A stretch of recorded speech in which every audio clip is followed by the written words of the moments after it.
ఈ మాట మనం దేవుణ్ణి అడగొచ్చు. నీ సెలవు లేకుండా, నీ అనుమతి లేకుండా, నీ అనుగ్రహం లేకుండా ఈ శ్రమ కూడా నాకు రాలేదు, ఈ శోధన నాకు రాలేదు. ఇది నాకు వచ్చింది అంటే పోరాడి గెలవాలని నాకు అనుమతించావా? నన్ను నల్లగొట్టడానికి అనుమతించావా? నాకేదన్నా పాఠం నేర్పడానికి అనుమతించావా? లేకపోతే నాలో ఇంకా ఏమైనా సరిచేయబడాల్సినవి సరిచేయబట్టానికి అనుగ్రహించావా? లేకపోతే నేను గర్వించకుండా నన్ను లొంగదీయటానికి అనుగ్రహించావా? ఏ కారణం చేత అనుగ్రహించావు? నీ అనుమతి లేకుండా, నీ అనుగ్రహం లేకుండా ఎవడు ఏది పొందనేరడని బాప్తీసుమిచ్చి యోహాను చెప్పాడు. దేవా, ఈరోజు నేను ఇది ఫేస్ చేస్తున్నాను, ఇది నీకు తెలియకుండా వచ్చిందా అని దేవుని ముందు నువ్వు అది ఉంచవచ్చు. దేవుడు స్పందిస్తాడు. నా శరీరంలో ఉన్న ఈ ముళ్ళు సంగతి ఏమిటని పౌలు దేవుణ్ణి అడిగాడు. 3 సార్లు అడిగాడట. పౌలు నడికట్టు తగిలితే రోగాలు తగ్గుతున్నాయి, కర్చీపు తగిలితే రోగాలు తగ్గుతున్నాయి. మామూలుగా లేదు పౌలు పరిస్థితి. ఓ రకంగా చూడాలంటే పౌలుని ఒక రేంజ్లో చూస్తున్నారు జనం. అట్టుంది పౌలు పరిస్థితి. కానీ విచిత్రం ఏంటంటే పౌలో పేషెంట్ లాగా ఉన్నాడు. జనం వచ్చి అంటారు, అయ్యా నీ చేతి వస్త్రం తీసుకెళ్ళి వేసానా, వాడు బాగుపడ్డాడు.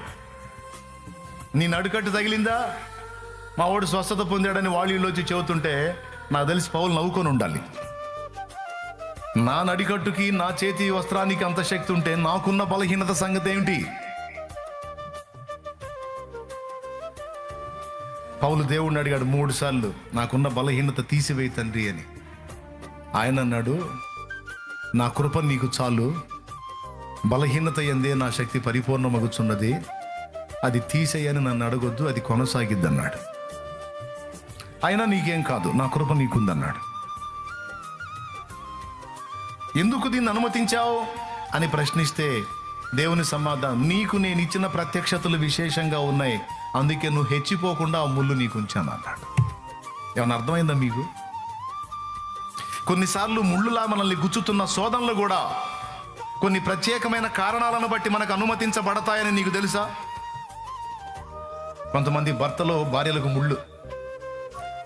ఎక్కడెక్కడోళ్ళంతా మారుతున్నారు, మా దరిద్రుడు మారి సావట్లేదు ఏందన్నయ్య, మామూలు టార్చర్ కాదన్నయ్య నాకు అంటారు కొంతమంది ఆడపిల్లలు. నేను చెప్తా,